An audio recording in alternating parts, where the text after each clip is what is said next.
Coucou les petits loups! Alors, ça vous dirait de rajouter un autre livre dans notre collection d'histoires de loups? C'est d'accord. Par contre, comme l'histoire est longue, on va la lire en deux parties cette fois-ci. Suivez-moi!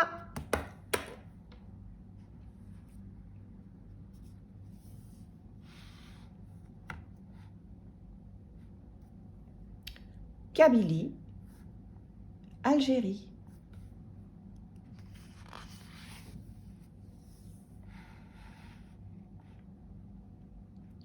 François Béger, Akli, le jeune berger et le loup. Illustration de Ouri Dadif. Belin.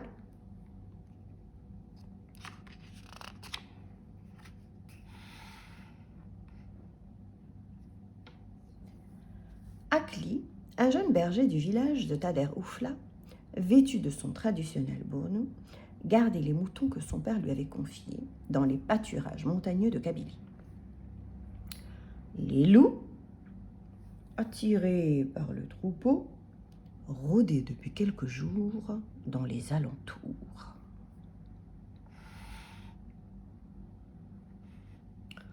Parmi les moutons, Akli avait 4 annelés qu'il cachait dans une grotte pour les protéger des loups.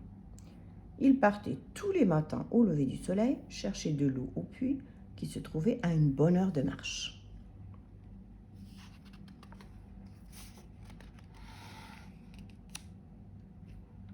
Lorsqu'il revenait avec sa cruche remplie d'eau sur la tête, il frappait toujours à la porte de la grotte et prononçait ces paroles. « Le pot sur la tête, c'est moi, Akli, votre berger. » C'était le mot de passe que son père lui avait transmis et que tous les jeunes bergers de la région connaissaient. Dès qu'ils entendaient ces paroles, les annelés se sentaient rassurés et savaient que c'était Akli, leur jeune berger, qui rentrait. Ils ouvraient alors la porte de la grotte et le laissaient entrer avec sa cruche remplie d'eau.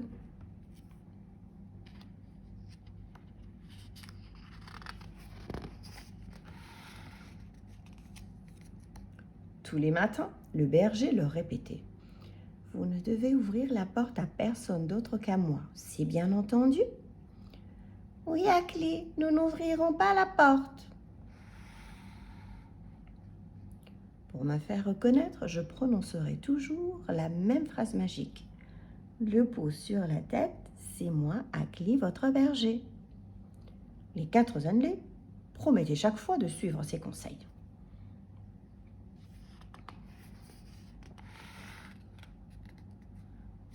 Un beau matin, Akli revint du puits, sa cruche sur la tête. Il frappa à la porte de la grotte et prononça la phrase magique. Un des annelés alla ouvrir. Seulement voilà, non loin de là, caché derrière les buissons, un jeune loup assista à la scène.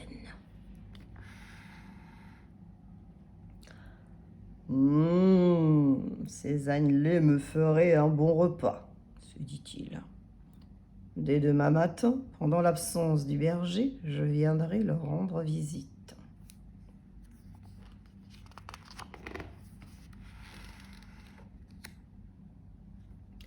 Le lendemain matin, le jeune Akli se rendit au marché de l'Arba pour aider son père à vendre le fromage de brebis. Sur la place qui sentait bon les olives se trouvaient toutes sortes d'étals colorés par les produits de la terre. Tomates, courgettes, carottes, aubergines. Chacun criait plus fort que son voisin pour attirer les femmes vêtues de leurs robes multicolores. Le père du jeune berger lui expliqua. Pour faire un bon fromage, tu dois emmener paître tes moutons dans les pâturages sur les crêtes de la montagne. L'appel à la prière retentit.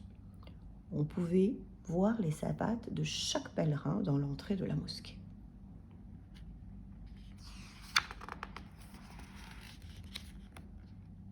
Pendant ce temps, le loup s'en vint frapper à la porte de la grotte et murmura. « Le pot sur la tête, c'est moi, Akli, votre berger. » Les annelés, bien serrés les uns contre les autres, ne reconnurent pas la voix d'Akli. Ils se dirent tous ensemble. « Ce n'est pas la voix de notre berger, nous ne devons pas ouvrir. » Le plus téméraire s'approcha de la porte et dit tout haut. « Nous ne connaissons pas cette voie, nous n'ouvrirons pas la porte. » Déçu, le jeune loup s'en retourna dans les maquis.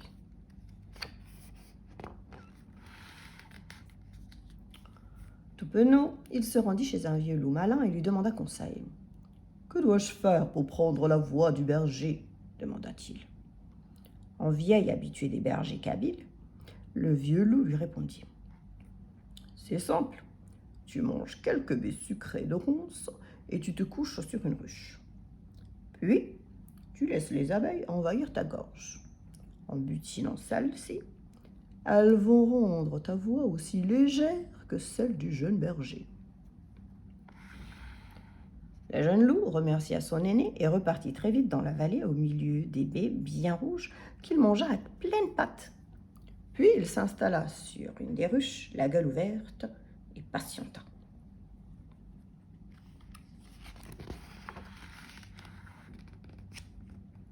Aussitôt, une multitude d'abeilles se précipita au fond de sa gorge pour la butiner.